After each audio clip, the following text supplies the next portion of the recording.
இங்கே நிரந்தரன்றது நம்ம செய்கிற நல்ல செயல்கள் தாங்க.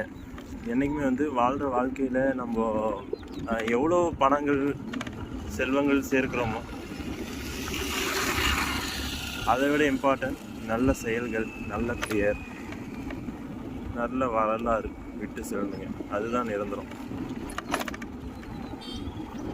அதை மனசில் வச்சு ஒவ்வொரு மனிதரும் வாழ வேண்டும்,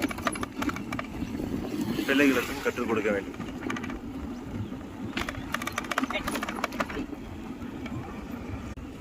ஒவ்வொருவரும் புரிந்து கொள்ள வேண்டியது தான் பட்ட கஷ்டம் மற்றவர்கள் படக்கூடாது என்பதை உணர்ந்து விழிப்புணர்வோடு இருக்க வேண்டும். சுயநலமின்றி பொது நலத்தோடு அனைவரும் சிந்தித்தாலே வந்து நாடு முன்னேறுங்க. இப்போ நான் மட்டும் நன்றாக இருந்தால் போதும்னு நினச்சாக்க அது என்ன ஆகிடும்னாக்க அது சுயநலமாக போயிடும். நாம் நன்றாக மட்டும் இருந்தால் போதாது, நம்மை சுற்றியுள்ளவர்களும் நன்றாக இருக்க வேண்டும் என்பது ஒவ்வொரு மனிதரும் சிந்திக்க வேண்டியது.